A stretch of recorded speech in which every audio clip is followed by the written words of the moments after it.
Rich Dad, Poor Dad Part 13. उस चीज से चिढ़ने लगेगा, क्योंकि उसके कारण जो कर्ज लिया गया है वो एक भार बन जाएगा। एक बार आप अपने बिजनेस को बनाने, उसमें इन्वेस्ट करने का समय निकाल लेते हैं, तो फिर आप उसमें जादू की छड़ी घुमा सकते हैं, जो अमीरों का सबसे बड़ा सीक्रेट है। ये सीक्रेट अमीरों को भीड़ में सबसे आगे रखता है। अपने काम से काम रखने का इनाम जो आपको उस रास्ते पर चलने के लिए मिलता है जिस पर अमीर लोग चलते हैं।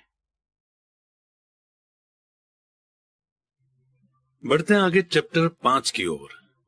लेसन 4, टैक्स का इतिहास और कॉरपोरेशंस की ताकत। मुझे याद है हमें स्कूल में रॉबिन हुड और उनके सुखी गिरोह की कहानी बताई गई थी। स्कूल टीचर का मानना था कि ये केविन कॉस्टनर की तरह ही एक रोमांटिक हीरो की अद्भुत कहानी है, जो अमीरों को लूटता था और गरीबों में बांट देता था। मेरे अमीर डैडी की नजर में रॉबिन हुड हीरो नहीं था, वे उसे बदमाश मानते थे।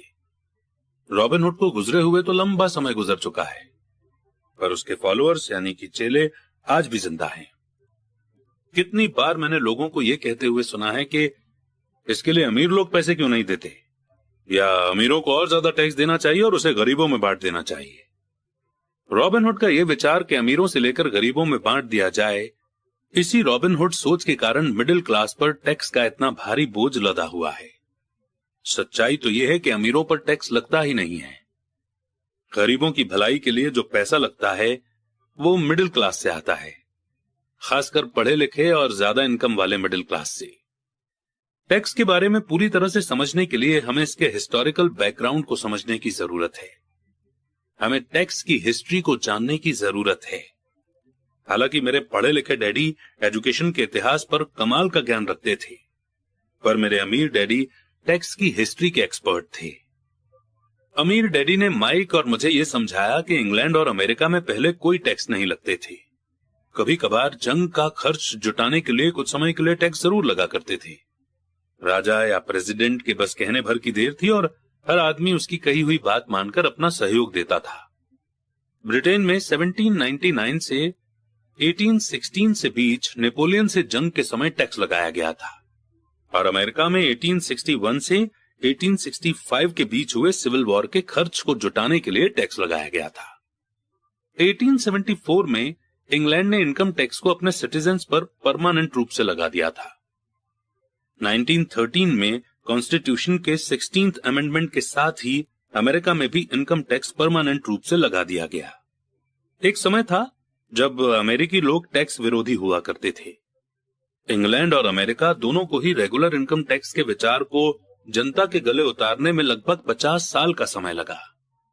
अगर इंडिया की बात करें तो 1857 में मंगल पांडे के समय में जो मिलिट्री म्यूटिनी हुई थी, उसका खर्चा पूरा करने के लिए 1860 में सर जेम्स विलियम ने टैक्स की शुरुआत की थी।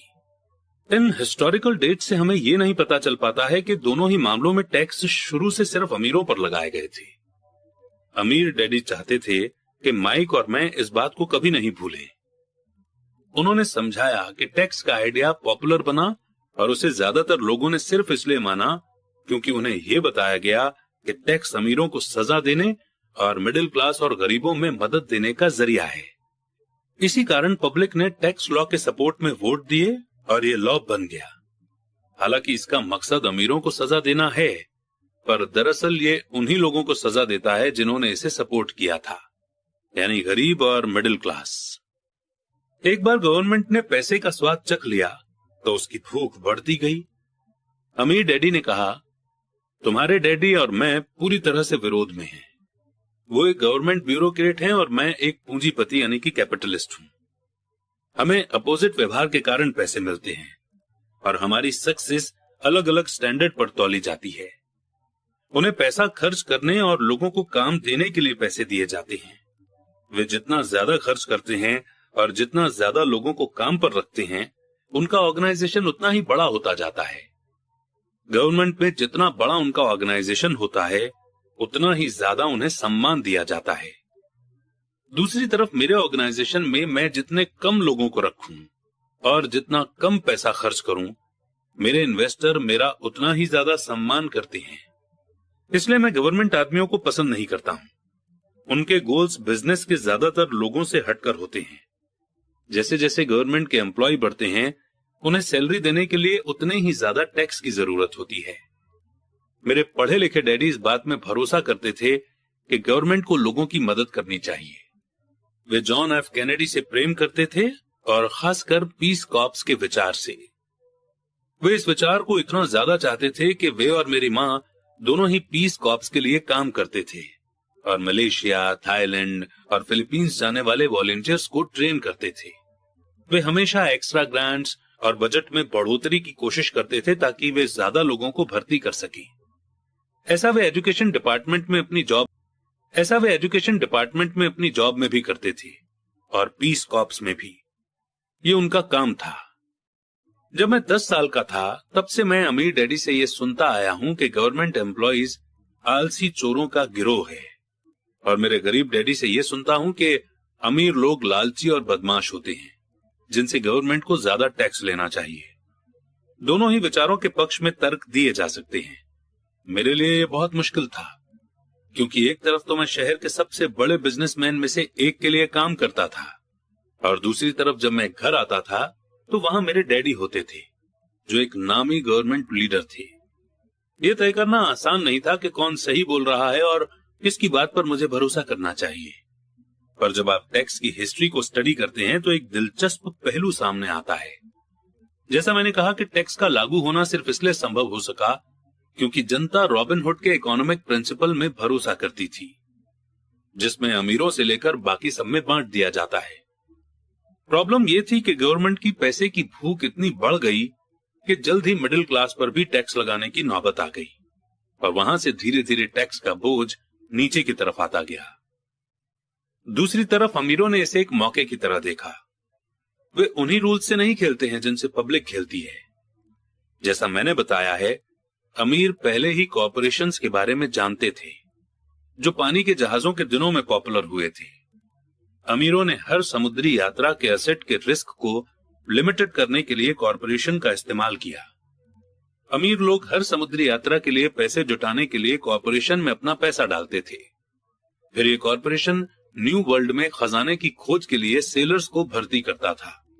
अगर जहाज डूब जाता था तो सेलर्स की जान जाती थी, पर अमीर लोगों को सिर्फ इतना ही नुकसान होता था कि उनका वो पैसा डूब जाता था जो उन्होंने समुद्री यात्रा के लिए दिया था।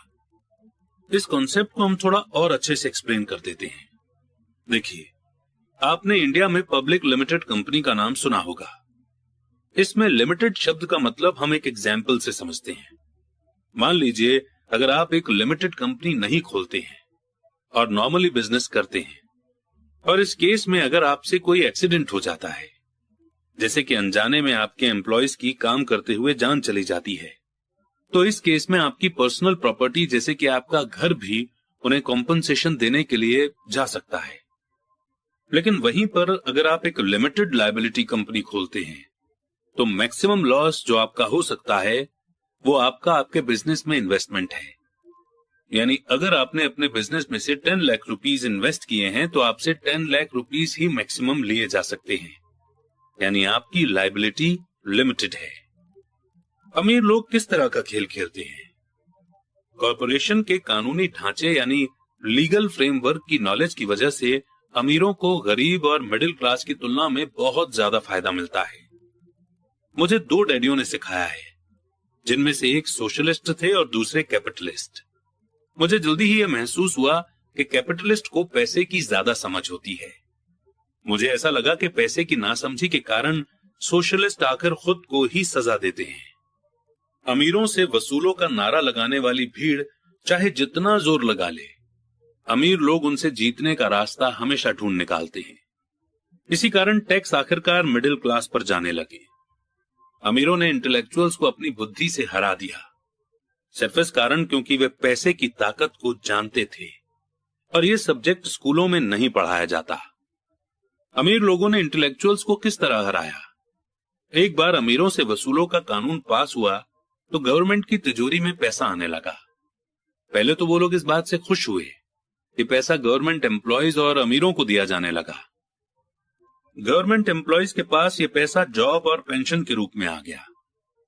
अमीरों के पास ये पैसा उनकी फैक्ट्रियों के जरिए मिले गवर्नमेंट कॉन्ट्रैक्ट से आया। गवर्नमेंट के पास ढेर सारे पैसे थे, पर उस पैसे को ठीक से मैनेज नहीं किया जा रहा था। दूसरे शब्दों में, अगर आप एक गवर्नमेंट एम्प्लॉय हैं और अगर किसी एक साल गवर्नमेंट ने आपको कुछ पैसे दिए हैं काम करवाने के लिए, लेट्स से कि आप एक सिविल इंजीनियर हैं और आपको एक बिल्डिंग बनाने के लिए 10 करोड़ रुपए दिए गए। अगर आप इन पैसों को पूरा खर्च नहीं कर पाते हैं तो अगली बार आपके डिपार्टमेंट को कम पैसे दिए जाएंगे। इसीलिए एक गवर्नमेंट एम्प्लॉय हमेशा कोशिश करेगा कि वो सारा पैसा खर्च करे, बेशक उतने पैसों की असली में जरूरत भी ना हो। दूसरी तरफ बिजनेस में पैसे बचाने के लिए इनाम मिलता है और ऐसा करने पर आपको काबिल माना जाता है। जब बढ़ते हुए गवर्नमेंट खर्चों का ये साइकिल चलता रहा तो पैसे की मांग बढ़ी और अमीरों से टैक्स वसूलों के विचार में अब कम अमीर लोगों को भी शामिल कर लिया गया और इस तरह गवर्नमेंट इतनी नीचे आ गई कि वे गरीब और मिडिल क्लास लोग भी टैक्स के दायरे में आ गए जिन्होंने इसके लिए वोट दिए थे। सच्चे कैपिटलिस्ट यानी कि पूंजीपतियों ने बचने का तरीका खोजने के लिए अपनी पैसे की समझ का इस्तेमाल किया। वे कॉरपोरेशन की सुरक्षा में चले गए, यानी कि वो प्राइवेट लिमिटेड कंपनीज खोलने लग गए जिसके लिए टैक्स रूल्स अलग थे।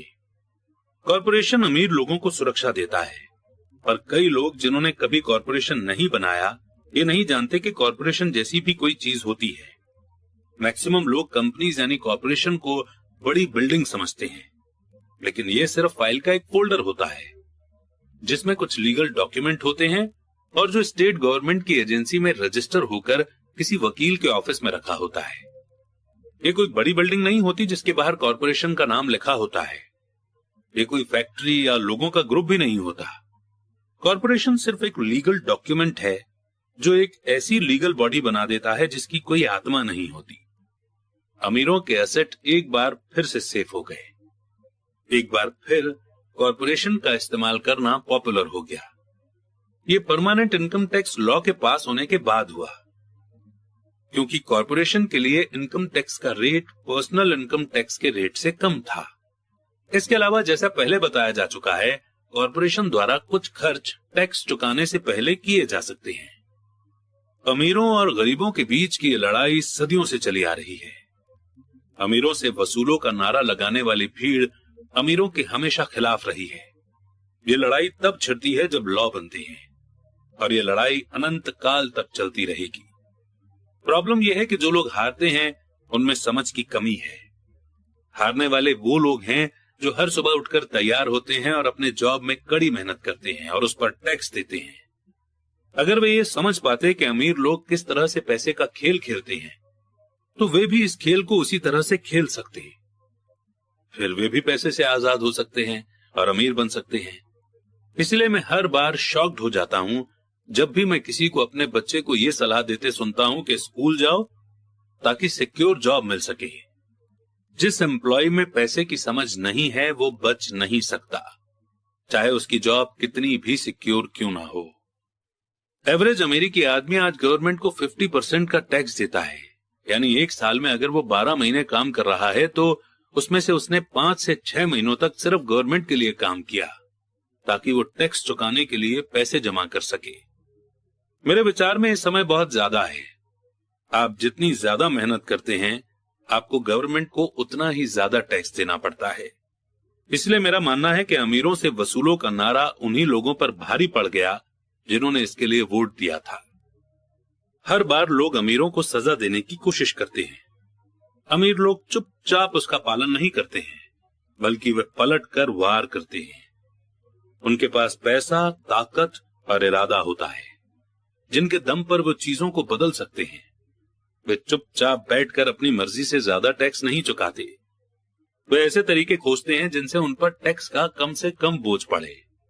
इसके लिए वे बुद्धिमान और स्मार्ट वकीलों और अकाउंटेंट्स की सर्विस लेते हैं और पॉलिटिशियंस को मनाते हैं कि वे कानून बदलें या कानूनी बचाव के रास्ते बनाएं। उनके पास बदलाव करवाने के लिए जरूरी रिसोर्सेज होते हैं। अमेरिका का टैक्स कानून भी टैक्स बचाने के लिए कई रास्ते ऑफर करता है। इनमें से ज्यादातर रास्ते हर एक के लिए खुले हैं, पर इनका फायदा आमतौर पर अमीर लोग ही उठाते हैं क्योंकि वे इनकी खोज करते हैं, और ऐसा इसलिए होता है क्योंकि वे अपने काम से काम रखते हैं। एग्जाम्पल के तौर पर पॉपुलर शब्द 1031 इंटरनेशनल रेवेन्यू कोड के आर्टिकल 1031 का छोटा रूप है, यानी कि एक्रोनिम, जिसे यूज करके कोई भी अमेरिकन जब प्रॉपर्टी बेचता है तो वो उस कमाए गए पैसों से अगर दूसरी प्रॉपर्टी खरीद लेता है तो उसे टैक्स नहीं देना पड़ेगा। रियल एस्टेट एक ऐसा कैपिटल इन्वेस्टमेंट है जो इतना बड़ा टैक्स बेनिफिट देता है। जब तक आप कम कीमत की प्रॉपर्टी बेचकर ऊंची कीमतों में बड़ी प्रॉपर्टी खरीदते रहते हैं तो आपको तब तक टैक्स नहीं देना पड़ता जब तक कि आप उसे कैश ही न रखना चाहें।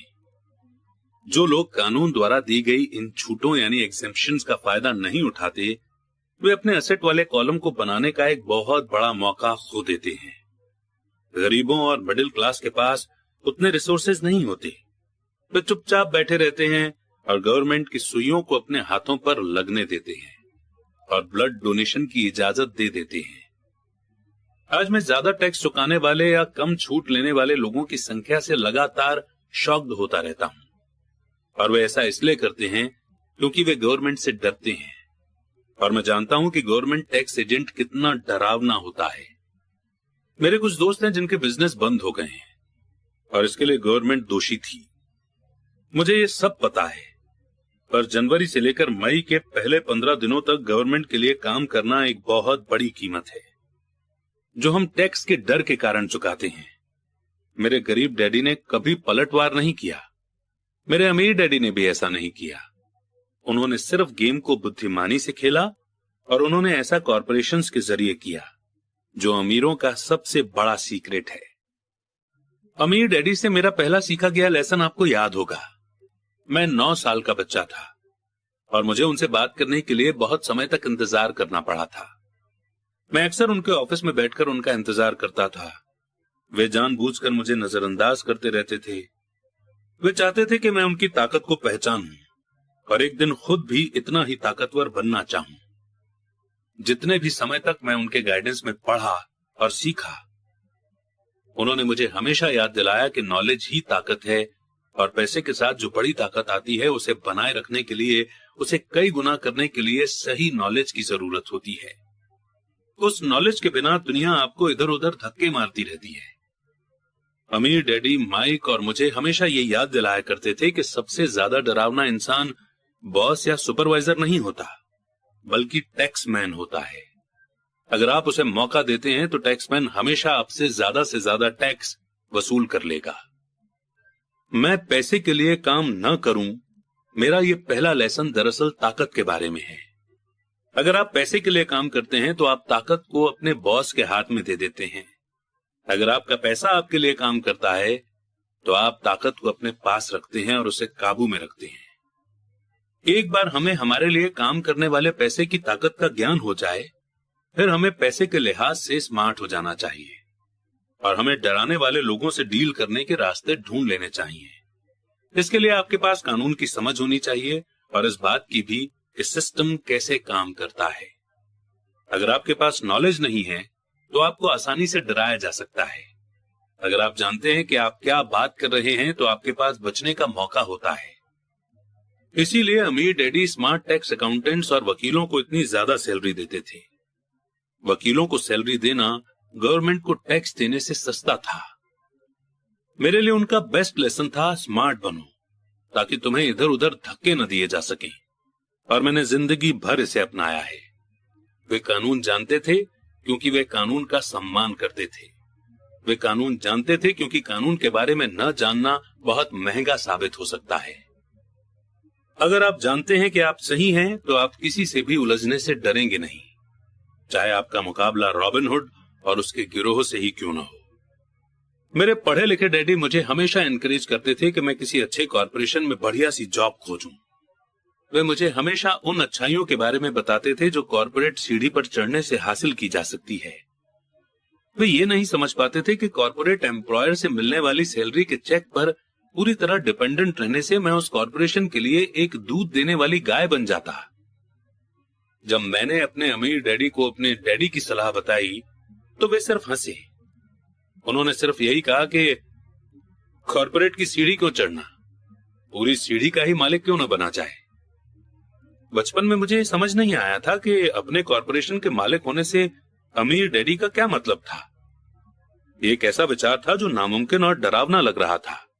हालांकि मैं इस विचार से एक्साइटेड था, पर मेरी कम उम्र में मैं इस संभावना पर सोच ही नहीं पा रहा था कि बड़े लोग किसी दिन मेरी कंपनी में काम करेंगे। मुद्दे की बात यह है कि अगर अमीर डैडी नहीं होते तो मैं अपने पढ़े लिखे डैडी की सलाह को फॉलो कर रहा होता। मेरे अमीर डैडी के बार बार याद दिलाने के कारण ही मेरे अपने कॉर्पोरेशन का आइडिया जिंदा रहा और ये मुझे एक अलग रास्ते पर चलाता रहा। जब मैं 15 या 16 साल का था तो मैं ये जानता था कि मैं उस रास्ते पर नहीं चलने वाला जो मेरे पढ़े लिखे डैडी ने बताया है। मैं नहीं जानता था कि मैं ऐसे किस तरह करूंगा, पर मैंने पक्का इरादा कर लिया था कि मैं भीड़ के साथ नहीं चलूंगा और उस दिशा में नहीं जाऊंगा जिस तरफ मेरी क्लास के साथी जा रहे थे। इस फैसले ने मेरी जिंदगी बदल दी। जब तक मैं 25 साल का हुआ तब तक मेरे अमीर डैडी की सलाह मुझे पूरी तरह से समझ नहीं आई थी। मैंने हाल ही में मरीन कॉर्प्स छोड़ी थी और मैं जेरोक्स के लिए काम कर रहा था। मुझे बहुत पैसा मिल रहा था, पर हर बार जब भी मैं अपने सैलरी के चेक को देखता था तो मुझे हमेशा निराशा होती थी। कटौतियां यानी डिडक्शन इतना ज्यादा था और जितना ज्यादा मैं काम करता था कटौतियां उतनी ही ज्यादा होती थी। जब मैं ज्यादा सक्सेसफुल होने लगा तो मेरे सीनियर बॉस मेरे प्रमोशन और सैलरी बढ़ाने की बातें करने लगे। ये सुनने में अच्छा लगता था, पर मैं अपने कानों में अपने अमीर डैडी की यह आवाज भी सुन सकता था। तुम किसके लिए काम कर रहे हो? तुम किसे अमीर बना रहे हो? 1974 में जेरोक्स के एम्प्लॉय के रूप में ही मैंने अपना पहला कॉर्पोरेशन बनाया और अपने काम से काम रखना शुरू कर दिया। पहले से ही मेरे एसेट वाले कॉलम में कुछ प्रॉपर्टी मौजूद थी, पर अब मैंने ठान लिया था कि उन्हें ज्यादा बढ़ाया जाए। डिडक्शन वाली सैलरी को देख देखकर मुझे अमीर डैडी की सलाह में समझदारी दिखने लगी थी। अगर मैं अपने पढ़े लिखे डैडी की सलाह पर चलता तो मुझे अपना भविष्य साफ नजर आ रहा था। कई एम्प्लॉयर ये अनुभव करते हैं कि अगर एम्प्लॉय अपने काम से काम रखें तो ये उनके बिजनेस के लिए बुरा होता है। मुझे विश्वास है कि ऐसा कुछ लोगों के साथ हो सकता है, पर मेरे साथ ऐसा नहीं हुआ था। एक बार मैंने अपने काम से काम रखने की ठान ली और अपने एसेट बढ़ाना शुरू कर दिए तो मैं एक बेहतर एम्प्लॉय बन गया। मेरे पास अब एक गोल था। मैं सुबह जल्दी आ जाता था और मेहनत से काम करता था और इस तरह ज्यादा से ज्यादा पैसे कमाता था ताकि मैं उसे रियल एस्टेट में इन्वेस्ट कर सकूं। हवाई में उस समय कीमतें तेजी से बढ़ रही थी और वहां किस्मत चमकाई जा सकती थी। जितना ही ज्यादा मुझे ये लगा कि वहां इन्वेस्टमेंट की संभावनाएं हैं, उतनी ही ज्यादा जेरोक्स मशीनें मैंने बेची। मैंने जितनी ज्यादा मशीनें बेची मुझे उतना ही ज्यादा पैसा मिला और हाँ, मेरी सैलरी के चेक से उतनी ही ज्यादा कटौतियां हुई। ये इंस्पायर करने वाला था। मैं एम्प्लॉय होने के जाल से बाहर निकलना चाहता था और इसीलिए मैं कम मेहनत करने के बजाय ज्यादा कड़ी मेहनत करता था। 1978 यानी कि 1978 तक मैं सेल्स में टॉप के 5 लोगों में से एक था। मैं रैट रेस से बहुत जल्दी बाहर निकलने के लिए बेताब था। 3 साल से भी कम समय में मैं जेरोक्स की तुलना में अपने छोटे से कॉर्पोरेशन से कहीं ज्यादा कमा रहा था, जबकि मेरा कॉर्पोरेशन रियल एस्टेट में इन्वेस्ट करने वाली कंपनी थी और वो पैसा जो मैं अपने कॉर्पोरेशन में अपने एसेट वाले कॉलम में बना रहा था, वो पैसा मेरे लिए काम कर रहा था। मुझे कॉपियर बेचने के लिए दरवाजे खटखटाने की जरूरत नहीं थी। अमीर डैडी की सलाह में मुझे ज्यादा समझदारी दिख रही थी। जल्दी ही मेरी प्रॉपर्टी से आने वाला कैश फ्लो इतना ज्यादा हो गया कि मेरी कंपनी ने मेरे लिए मेरी पहली कार खरीद दी। जेरोक्स के लोगों को लगा कि मैं अपने कमीशंस बेच रहा हूं, पर मैं ऐसा नहीं कर रहा था। मैं अपने कमीशन को एसेट वाले कॉलम में इन्वेस्ट कर रहा था। मेरा पैसा और ज्यादा पैसा कमाने के लिए कड़ी मेहनत कर रहा था।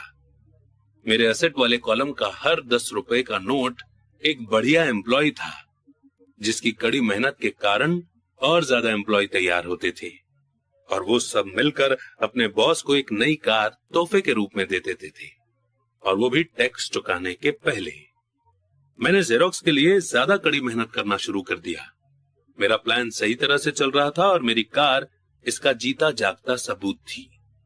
अपने अमीर डैडी से सीखे गए लेसन्स के कारण मैं उस रैट रेस के भ्रम से बाहर निकलने में कामयाब हो सका था और कम उम्र में ही एक एम्प्लॉयर बन गया था।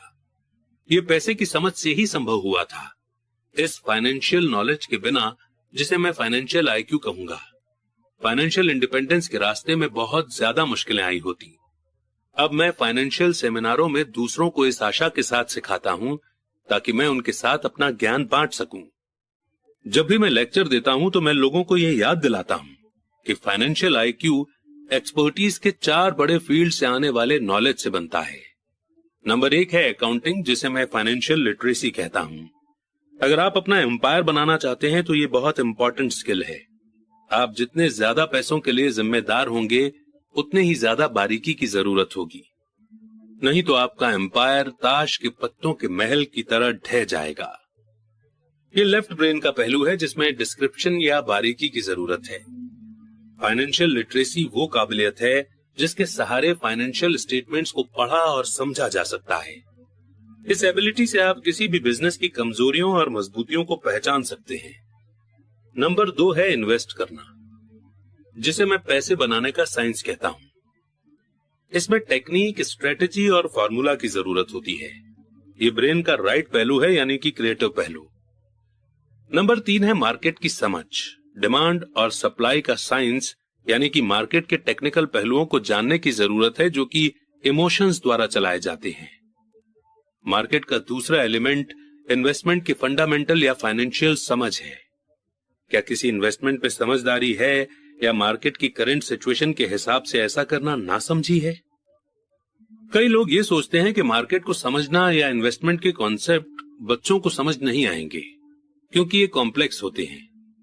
वे ये नहीं देख पाते कि बच्चे इन सब्जेक्ट्स को एक्सपीरियंस से समझ लेते हैं।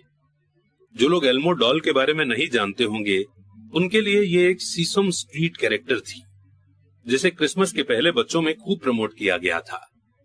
लगभग सभी बच्चे इसे खरीदना चाहते थे और अपनी क्रिसमस की लिस्ट में उन्होंने इसे सबसे ऊपर रखा था। पर क्रिसमस के लिए इसका एडवर्टीजमेंट करने के बाद जब ये मार्केट से गायब हो गई तो कई लोग ये सोचने लगे कि कंपनी ने जानबूझकर तो इसे गायब नहीं कर दिया है। इसकी डिमांड बहुत ज्यादा थी और सप्लाई बहुत कम, इसलिए मार्केट में भगदड़ और हड़बड़ी का माहौल बन गया। स्टोर्स में जब खरीदने के लिए कोई डॉल नहीं बची तो दुकानदारों और दूसरे खिलौने बनाने वालों ने इसमें प्रॉफिट कमाने का मौका देखा। जिन्हें डॉल नहीं मिल पाई थी वे बेचारे मम्मी डैडी क्रिसमस के लिए कोई दूसरा खिलौना खरीदने के लिए मजबूर हो गए। टिकल मी एल्मो डॉल की ये जबरदस्त पॉपुलैरिटी मेरी समझ में नहीं आई, पर यह डिमांड और सप्लाई के इकोनॉमिक्स का बढ़िया एग्जाम्पल है। यही बात स्टॉक, बॉन्ड, रियल एस्टेट और बेसबॉल कार्ड मार्केट पर भी अप्लाई होती है। नंबर 4 है कानून के तौर तरीकों की नॉलेज। पर अकाउंटिंग, इन्वेस्टिंग और मार्केट की टेक्निकल स्किल्स के सहारे कॉर्पोरेशन का इस्तेमाल जबरदस्त ग्रोथ दे सकता है। कोई भी आदमी जिसे कॉर्पोरेशन द्वारा दिए जाने वाले टैक्स बेनिफिट्स और सुरक्षा की नॉलेज हो वो बहुत ज्यादा तेजी से तरक्की कर सकता है और अमीर बन सकता है, जो किसी एम्प्लॉय या छोटे बिजनेस के मालिक के लिए संभव नहीं है। इसमें उतना ही फर्क है जितना पैदल चलने वाले और उड़ने वालों में होता है। ये फर्क बहुत ज्यादा हो जाता है जब हम इसे लॉन्ग टर्म असेट के कॉन्टेक्स्ट के रूप में देखते हैं।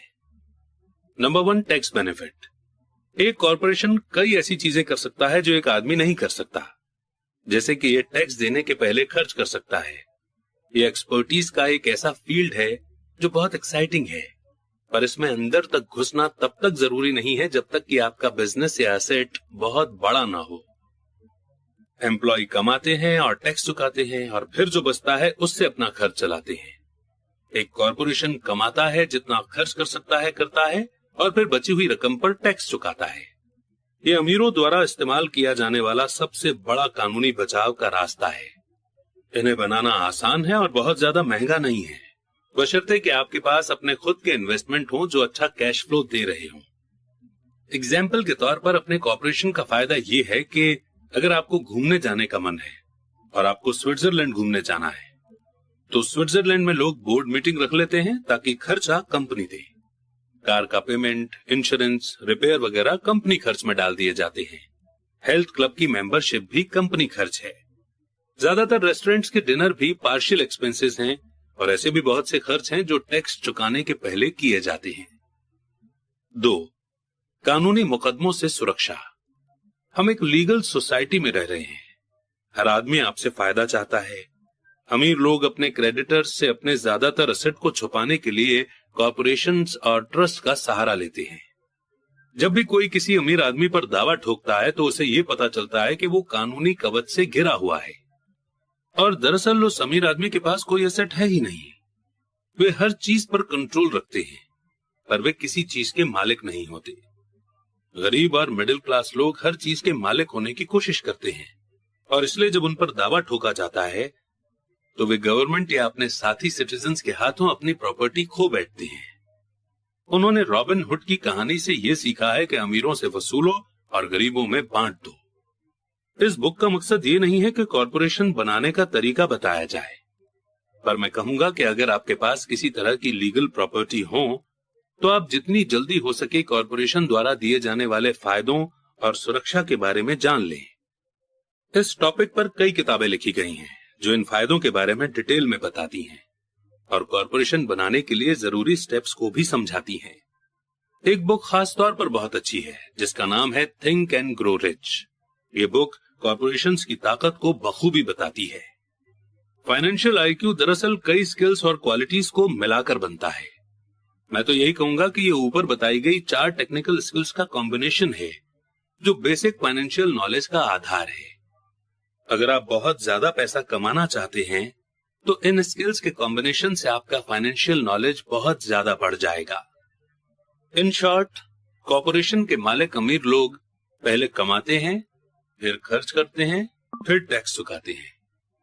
कॉर्पोरेशन में काम कर रहे मिडिल क्लास या एम्प्लॉइज पहले कमाते हैं, फिर पहले टैक्स देते हैं और फाइनली बचे हुए पैसों को खर्च करते हैं। आपकी पूरी फाइनेंशियल स्ट्रेटेजी के लिए हम आपके एसेट के चारों तरफ कॉर्पोरेशन का कवच लपेटने की बहुत ज्यादा सलाह देते हैं। और इस चैप्टर और इस लेसन को कंप्लीट करने के बाद बढ़ेंगे आगे। नेक्स्ट लेसन यही है कि अमीर लोग पैसे को इन्वेंट करते हैं।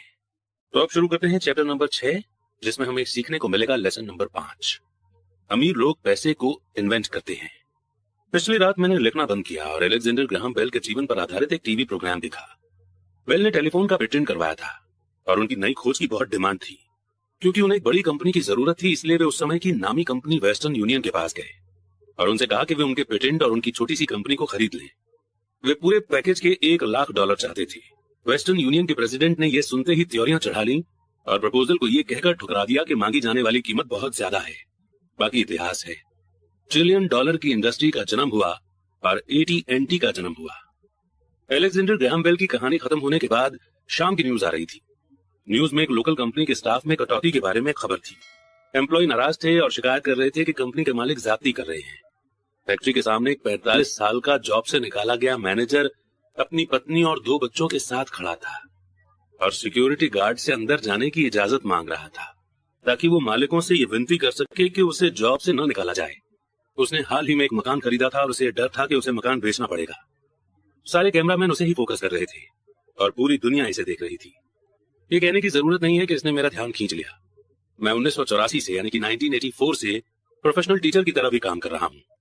क्योंकि मैंने हजारों बच्चों को पढ़ाया है तो मैंने सभी में एक बात देखी जिसमें मैं भी शामिल हूँ। अब मैं बहुत ज्यादा पोटेंशियल